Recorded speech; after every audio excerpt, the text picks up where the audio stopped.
ഞാനിന്ന് ഈ വീഡിയോയിൽ പരിചയപ്പെടുത്താൻ പോണത് സാംസങ് മൊബൈൽ ഫോണിൻ്റെ 2 ടിപ്പുകളാണ് ഈ വീഡിയോയിൽ പരിചയപ്പെടുത്താൻ പോണത്. ഒന്നാമത്തെ ടിപ്പ്, ഈ സാംസങ് മൊബൈൽ ഫോണിൽ ബാറ്ററി പെർസെൻറ്റേജ് എത്രയെന്നുള്ളത് അറിയാൻ പറ്റണില്ല. എങ്ങനെ ബാറ്ററി പെർസെൻറ്റേജ് എത്ര ശതമാനം എന്നുള്ളതൊക്കെ എങ്ങനെ ഓൺ ചെയ്യാം, സെറ്റിങ്സിൽ എവിടെ നിന്നുള്ളതാണ് കാണിച്ചു തന്നെ. നിങ്ങൾ സാംസങ് മൊബൈൽ ഫോണിൻ്റെ സെറ്റിങ്സ് ഓപ്പൺ ആക്കുക. ഡിസ്പ്ലേ എന്ന് എഴുതി വെച്ചിട്ടുണ്ടാവും, അതിൻ്റെ അത് ക്ലിക്ക് ചെയ്യാം. കുറച്ച് താഴോട്ട് നീക്കിയാൽ സ്ലോ ബാറ്ററി പെർസെൻറ്റേജ് എന്ന് എഴുതി വെച്ചിട്ടുണ്ടാവും, അതിൻ്റെ അകത്ത് അതൊന്ന് ഓണാക്കി കൊടുക്കുക.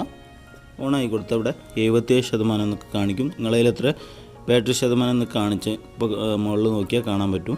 ഓക്കെ, അടുത്ത രണ്ടാമത്തെ സാംസങ് മൊബൈൽ ഫോണിൻ്റെ ടിപ്പാണ് ഞാൻ പറഞ്ഞുതരാൻ പോണത്. സാംസങ് മൊബൈൽ ഫോണിൽ വേഗം ചാർജ് കയറാനുള്ള ടിപ്പാണ്. നിങ്ങൾ മൊബൈൽ ഫോണിൽ മുകളിൽ നോട്ടിഫിക്കേഷൻ പാനൽ വലിച്ചിട്ട് ഫ്ലൈറ്റ് മോഡ് ഓണാക്കിയിട്ട് നിങ്ങൾ ചാർജ് കയറ്റുകയാണെങ്കിൽ വേഗം ചാർജ് കയറും. ഓക്കെ, അപ്പോൾ ഞാനത് ഇടയ്ക്കിടയ്ക്ക് യൂസ് ചെയ്യുന്ന ഒരു ടിപ്പാണ്. നിങ്ങൾക്കൊന്ന് ഉപകാരപ്പെടട്ടോ എന്ന് വിചാരിച്ചിട്ട് വീഡിയോയിൽ പറയണത്. ഓക്കെ, ഇങ്ങനെ ചാർജ് കയറ്റുമ്പോൾ വേഗം ചാർജ് കയറും.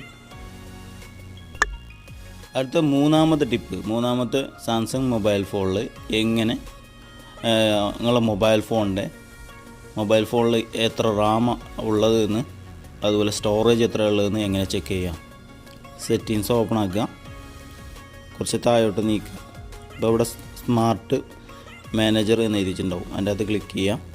ക്ലിക്ക് ചെയ്താൽ നിങ്ങൾക്ക് ഇവിടെ കാണാൻ പറ്റും സ്റ്റോറേജ് ഇത്ര ഉള്ളത് 32 GB എന്ന് കാണിക്കും. നിങ്ങളതിൽ എത്ര സ്റ്റോറേജ് എന്ന് കാണിക്കും. അതുപോലെ മെമ്മറി എന്നുള്ളത് റാമാണ്. ഈ റാം 1 GB 2 GB-ൻ്റെയാണ്, 1 GB-ൻ്റെ ഇപ്പോൾ യൂസ് ചെയ്തിരിക്കണമെന്ന് കാണിക്കുന്നത്. അതുപോലെ ബാറ്ററി എത്ര ഉള്ളതെന്ന് കാണിക്കും. അതിൻ്റെ അകത്തൊക്കെ ക്ലിക്ക് ചെയ്താൽ ബാറ്ററി എത്ര ശതമാനമായി എന്നൊക്കെ കാണിക്കും. ഓക്കെ, അപ്പോൾ റാം സ്റ്റോറേജ് ഇതൊക്കെ അറിയാനായിട്ട് ഈ സ്ഥലത്ത് വന്നാൽ കണ്ടെത്താൻ പറ്റും. ഓക്കെ.